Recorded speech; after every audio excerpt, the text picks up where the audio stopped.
I don't think this is current. Is it current? No, he's number 8 ranked. Featherweight, Moisano up to number 11. Yeah, I don't know. I guess that's good for him. He needs to move his way up, I guess. Yair Rodriguez versus Frankie Edgar. That's going to be a sick bout. Frankie a slight favorite in that. I think I might like Yair. We'll have to look at it a little closer in a little bit. But for Moisano, maybe we need to see a Brian Ortega fight. Maybe an Antoine Pettis fight. That'd be a pretty good one, too. All right, let's move on. We have some undercard matchup or preliminary card matchup. Heavyweight division, this was a pretty damn good good fight here. A good performance, at least. Alexander Volkov defeats Roy Nelson. Unanimous decision, all three, 30-27. Volkov looked good. He has a good jab. He's 6'7", and I think Roy Nelson's like 6 foot or 6'1". But he used his jab very well. He had great wrestling defense. I don't think he even got taken down by Roy once. Roy basically was trying to close the distance, throw power shots, and try to turn it into a grappling match. Was unable to do so the entire fight. Just great distance control by Volkov. Great wrestling defense by Volkov. And a good overall performance there. He looks like he might be difficult to deal with just because he uses his size very, very well. And he is, basically he's like Travis Brown size. He's like if Travis Brown had a good kickboxing style. Volkov ranked number 10 now. What's his name? Roy Nelson not ranked at this point. Travis Brown, speaking of the devil there, he's sitting there at number 9. We have Arlovsky at 8. Mark Hunt, Derek Lewis is 7. I wouldn't mind seeing maybe a Volkov versus Mark Hunt matchup. That might be interesting. I'd like to see Lewis go up. I'd like to see Ngannou go up. Yeah, I don't know. There's a lot. Heavyweight looks pretty good right now. Actually, the whole it looks pretty damn good right now. I like heavyweight, but we'll see what plays out there here in the near future for Alexander Volkov. All right, let's go to the bantamweight division. Tom Duquesnoy, the Frenchman in the UFC, defeats Patrick Williams with a ridiculous fucking elbow and punch combination. Incredible striker he is. I don't think he's ranked. Let me go look at the bantamweight division. But he was a fucking incredible striker. Literally spectacular to watch. Incredible performance there. If you watch any of the fights on the I didn't get to see Tim Elliott, Louis Smolka, so I couldn't tell you that. But this was a great performance. We need to be watching out for Tom Duquesnoy. He's only like 21 years old or something like that as well. Just a serious. He was a minus 1,100 or 1,200 as far as a favorite goes in the gambling odds. I actually put a little bit of ducats on Patrick Williams at like plus 850 or some shit like that, just because of how massive the odds were. I didn't think any MMA fight could be that big of a discrepancy, and it probably wasn't that big of a discrepancy, but it was definitely not a close fight. He was completely outclassed. He looked, Pat Williams looked pretty good right off the jump, but very quickly, the speed and the movement of Duquesnoy was just unfuckwithable for Patrick Williams in this fight. Duquesnoy still is not going to be ranked here in the bantamweight division. I think that was his first UFC fight, so we'll see who he can fight. I'd like to see him immediately fight somebody in the top 10, or it's not top 10, top 15. Excuse me, maybe like who knows, like a Yuri Alcantara, Joe Soto. A lot of interesting matchups there, but that was impressive. And honestly, he could fight probably in a month or two. All right, going on to the lightweight division. Rashid Magomedov defeats Bobby Green. Split decision here, 229-28, 128-29. That one was pretty difficult to call. I thought it was probably a 29-28 for Magomedov. So, obviously, basically what I think happened, they think happened. But I could definitely see a Bobby Green victory there. Just sort of a back and forth, typical UFC quality, veteran style type fight. Scrappy as fuck, something you would expect probably from Magomedov, and Bobby Green just being a veteran as well. Nothing too heavy landed. Nobody really got rocked too much in the fight. Uh, just kind of like, depends on how you like, you know, the slight striking and, grappling edges for each fight. Uh, to me, it was a really close fight. Nobody really looked spectacular. Nobody looked bad, but I don't think this really helped either of them too much. It does, however, propel Magomedov into the number 15 spot in the UFC lightweight rankings. All right, we move on to the last fight on the Fox prelims we have in the flyweight division. Tim Elliott defeats Louis Smolka, unanimous decision, all 30s and 27s. I think, like I already said, I didn't get to see this fight, and because of the rights for Fox, I can't go back and watch it. It actually won Fight of the Night, which is, pretty fucking great. I wish I could have seen it. Not surprising at all. Both of those guys are game as fuck. Tim Elliott really took it to Demetrius Johnson in their last fight for each of them. Louis Smolka just had a great fight versus Ray Borg. Yeah, I don't know. Unanimous decision there for Tim Elliott. Let's go take a look at the rankings at flyweight. Probably has to win another fight or two to get back to Demetrius. But let's take a look. Yeah, we got Ray Borg sitting there at 3, Formiga 5, Pettis 6, Elliott 7. I think he was number 9 a minute ago, but he's up to 7. Kind of weird that he's behind Sergio Pettis, but that's okay. No problem there. He looked really good in his last fight as well. All right, how about the prelim cards on UFC Fight Pass? You can watch these ones. Aljamain Sterling defeated Taquinho Augusto Mendes. All 29-28s. I like that one a lot. He looked really, really good. First 2 rounds he dominated. Loses the 3rd round. Aljamain Sterling looked really good after the back-to-back losses. He needed something, honestly, it would have been nice to have seen him go out and dominate the 3rd round as well, as far as getting him a better fight, a more marquee matchup or whatever.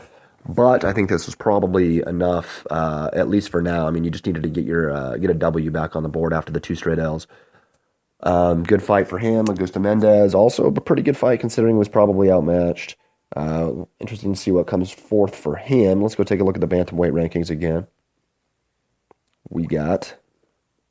So Sterling is still sitting at number 8. And, of course, Mendes is unranked. But good performance there, I think, in his UFC debut, and Aljamain Sterling. Good performance just to get the win. All right, let's go to light heavyweight. This was a good fight. Devin Clark defeats Jake Collier by a unanimous decision, 230-27s, 130-26.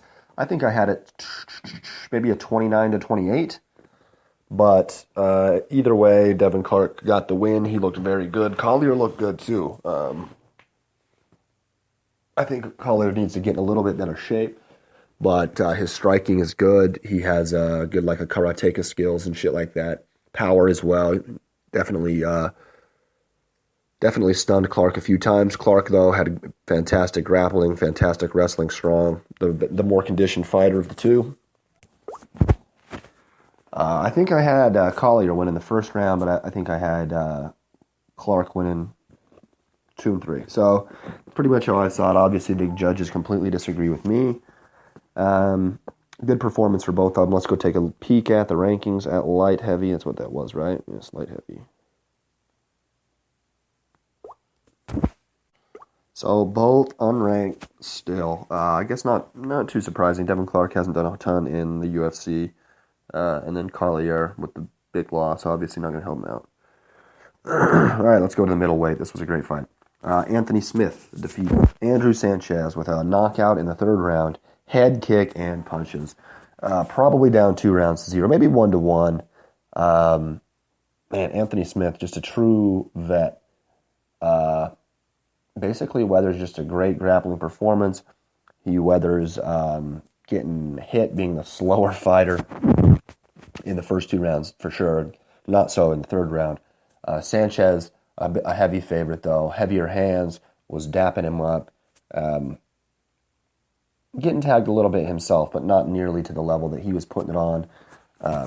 putting it on Smith. And then just a great third round for Anthony Smith, and a good second round too, where he probably won the second round, or he might have won the second round. But a great third round. He's getting, at first, still getting lit up a little bit. About a minute or so, minute and a half into the round, he starts lighting Sanchez up, getting some heavy punches, and then ends up getting him kind of reeled back, lands a motherfucking head kick where his eyes go fucking completely fucking wide open, and he hits the fucking ground.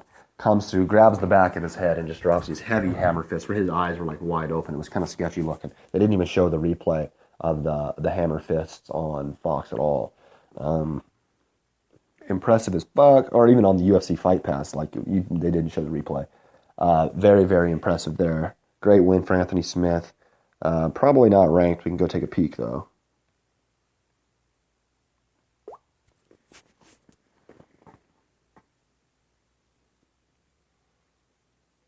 All right, he is not ranked.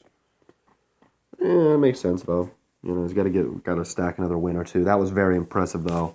Be interesting to see how quick he can come back for another fight. Probably about 3 months, 4 months. Did sustain a little bit of damage, but looks like it's the type of guy that probably is used to it. All right, moving on to the welterweight division. Great fight, or great performance, really. Zach Cummings defeats Nathan Coy by a technical submission. Chokes a guillotine choke. He finishes on top.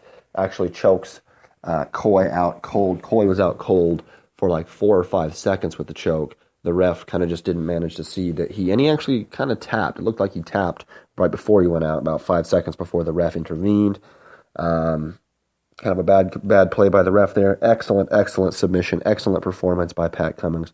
Striking was good. And then when he locked in that fucking guillotine, you could see it on Coy's face. He grimaced like a motherfucker. And ended up rolling through, getting the top spot and for the top mount, and choked him unconscious. Fantastic performance there from Pat Cummings. Let's go take a look at the welterweight and see what's going on there. Unranked there for Pat Cummings. That was a good step up for him. We've got to see him fight somebody here in the near future. Who just fought recently? He's on his way up. Maybe put him against a Safadine. Maybe a Matt Brown. Maybe an Ellenberger, depending on how it goes. His fight goes upcoming. But damn, Pat Cummings looked fucking great. All right, and then Zach Cummings, excuse me. The last fight of the evening, which was actually the first fight of the evening in the women's bantamweight division, Ketlin Vieja defeats Ashley Evans Smith with the unanimous decision, 130-27, 229-28. I liked it at 29-28 for Vieira. I think Ashley Evans Smith probably won the second round. Pretty tough call though. Vieira had better grappling, looked actually quite a bit faster, and better striking, which I think was not what people thought was going to happen going into it. She said that she was going to be, but if you looked at her videos and anything that she'd done before, she was almost always the slower fighter. Not built nearly as well as Ashley Evans Smith is. Ashley Evans Smith, very thick, especially in the thighs, and stuff like that. Vieja, much thinner and bonier, but she has an excellent performance, especially striking. And gets a unanimous decision victory. Congratulations to her. We'll have to see her with a step up in competition here as well. I think she knocks Ashley Evans Smith out of the rankings. But let's actually take a look at that before I say that. Not out. She is now number 15, and Ketlin Vieja there at number 14, so she's up there now. Wow, Correia number 11. What a drop for her. Alexis Davis number 10. Wow. Interesting times up here at Ronda Rousey, still ranked number 3. Interesting. But yeah, the fight of the night, as I said earlier, $50,000 each to Tim Elliott and Louis Smolka. The performance of the night, 2 people, Demetrius Johnson with the submission over Wilson Hayes, for sure a good pick, and Robert Whittaker with the knockout over Jacques Ray. I 100% agree with that too. Only other one I would really put into contention there is that Tom Duquesnoy elbow combo over.